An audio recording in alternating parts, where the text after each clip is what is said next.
ഇനി ഒരു കാര്യം പറയാനുള്ളത് പെൺകുട്ടികളോടാണ്. 13 വയസ്സുള്ള ഫാത്തിമ എന്നൊരു മോള്, ആ മോളും മരിക്കുന്നതിന് മുമ്പ് എന്നെ കാണുന്ന ഡോക്ടറോട് ആഗ്രഹം പറഞ്ഞു. ഡോക്ടർ അതെന്നെ വിളിച്ച് പറഞ്ഞു. ഞാൻ പിറ്റേ ദിവസം തന്നെ ആ കുട്ടിയെ കാണാൻ ചെന്നു. ഡോക്ടർ എന്നോട് പറഞ്ഞത് ക്യാൻസർ ബാധിച്ചിട്ട് മരിക്കാൻ കിടക്കുന്ന ഒരു മോളാണ് വിനോദ്. ഇനി ഒന്നും ചെയ്യാനില്ല, 4ാമത്തെ സ്റ്റേജിലാണ്, കുറച്ച് ദിവസം കൂടി ആ കുട്ടി ജീവിക്കുള്ളൂ എന്നാണ് എന്നോട് പറഞ്ഞത്. വിനോദിനെ കാണണമെന്ന് ആഗ്രഹം പറയുമ്പോൾ വിനോദിന് ഭയങ്കര ആരാധികയാണ് കുട്ടി. ഞാൻ ഈ കുട്ടിയെ കാണാൻ ചെന്നപ്പം ഭയങ്കരമായിട്ട് സങ്കടപ്പെട്ടു.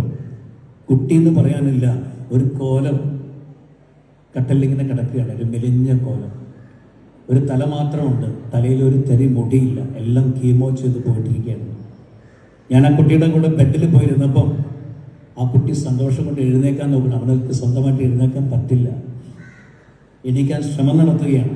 ഞാൻ അവളവിടെ പിടിച്ച് കിടത്തി, അവളുടെ 2 കൈയും ഞാൻ ചേർത്ത് പിടിച്ചു. അവിടെ കരയാൻ തുടങ്ങി സന്തോഷം കൊണ്ട്.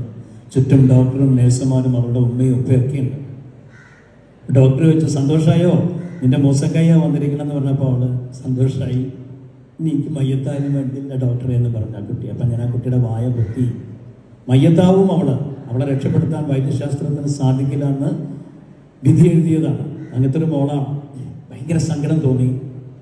ഞാൻ ചോദിച്ചു ഡോക്ടറോട്, എങ്ങനെയാണ് ഈ കുട്ടിക്ക് ക്യാൻസർ വന്നതെന്ന്. ഡോക്ടർ ആ കുട്ടിയുടെ ഉമ്മയുടെ മുഖത്തേക്ക് നോക്കി, ഉമ്മ വാപ്പയുടെ മുഖത്തേക്ക് നോക്കി.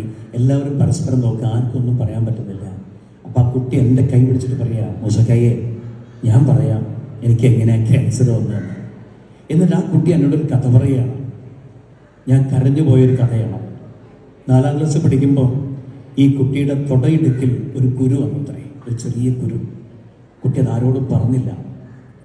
5ാം ക്ലാസ്സിലെത്തിയപ്പം ആ കുരു ഒന്നുകൂടി വലുതായി. അപ്പോഴും കുട്ടി ആരോടും പറഞ്ഞില്ല. 6ാം ക്ലാസ്സിലെത്തിയപ്പം ഒരുപാട് വലുതായി, നടക്കാൻ വരെ പ്രയാസം തോന്നുന്ന ഒരു സമയമുണ്ട്. അപ്പോഴും കുട്ടി ആരോടും പറഞ്ഞില്ല, ഒളിപ്പിച്ചു വെച്ചു. ഉമ്മയോട് പറയാമായിരുന്നു, പക്ഷെ ഉമ്മയോട് പറയാൻ പോലും നാണം. കാരണം ഇത് തൊടയിടുക്കലല്ലേ. അപ്പം ഞാൻ എൻ്റെ അടിവസ്ത്രം കൂരിയിട്ട് ഉമ്മക്ക് കാണിച്ചു കൊടുക്കണ്ടേ. അങ്ങനെ ഒരു നാണം ഈ കുട്ടിക്ക്. ആ നാണം ആ കുട്ടിയെ കൊണ്ട് എത്തിച്ചത് മരണത്തിലാണ്.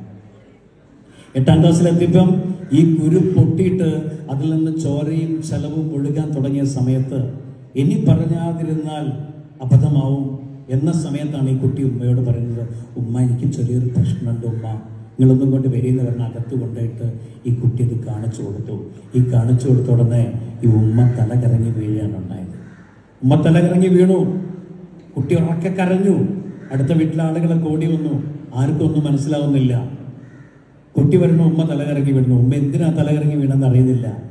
ഉടനെ ഉമ്മയുടെ മുഖത്ത് വെള്ളം കൊണ്ട് തെളിക്കുന്ന ആളുകൾ, ഉമ്മ ഞെട്ടി ഉണർന്ന ഉമ്മ ഈ കുട്ടിയുടെ മുഖത്ത് അടിക്കുകയാണ്. നാട്ടുകാരും അടുത്തുള്ള വീട്ടിലെ പെണ്ണുങ്ങളൊക്കെ പിടിച്ചു വെക്കുന്നു. ഉമ്മക്ക് സഹിക്കുന്നില്ല. ഉമ്മ എന്തിനാണ് അടിച്ചത് ആ കുട്ടിയെ? എന്തിനാടി ഇത് ഒളിപ്പിച്ച് വെച്ചത് ഇത്രയും കാലം? കാരണം ഉമ്മ പറയുന്നു, ആ തൊടയിടുക്കിൽ ഒരു ദ്വാരം പ്രത്യക്ഷപ്പെട്ടു, ഒരു വലിയ പൊത്ത് പോലെ. അത് കണ്ടിട്ടാണ് ഉമ്മ കറങ്ങി വീണത്. കുട്ടി സങ്കടവും നാണം കൊണ്ടാണ് ഉമ്മ ഞാൻ പറഞ്ഞതെന്ന് പറയുമ്പോൾ ഉമ്മ ഉടനെ ഉപ്പയെ വിളിക്കണു. മോളെ കാറിൽ കയറ്റിയിട്ട് ഹോസ്പിറ്റലിൽ പോകണു. 2 മണിക്കൂർ കൊണ്ട് ഡോക്ടർമാർ വിധി എഴുതി ക്യാൻസറാണ്, 4ാമത്തെ സ്റ്റേജിലേക്ക് എത്തി, തലച്ചോറ് വരെ കടന്നുപോയി എന്ന്. എന്നിട്ട് ആ കുട്ടി എന്നോട് പറഞ്ഞത്, മൂസക്കായി ഇനി ഏത് സ്കൂളിൽ ഉദ്ഘാടനത്തിന് പോകുമ്പോഴും കുട്ടികളോട് പറയണം, ഉമ്മമാരിൽ നിന്ന് ഒരു കാര്യവും മറച്ചു വെക്കാൻ പാടില്ല, പ്രത്യേകിച്ച് പെൺകുട്ടികൾ. ഉമ്മമാരെപ്പോഴും നല്ല ഫ്രണ്ട്സ് ആയിരിക്കണം.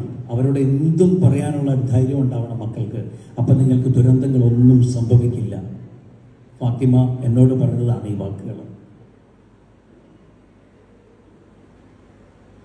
സ്വർഗത്തിലിരുന്ന് ഫാത്തിമ കാണുന്നുണ്ടാവാം. ഞാനിപ്പം നിങ്ങളുടെ ഈ സ്കൂളിൽ വന്ന് നിങ്ങളുടെ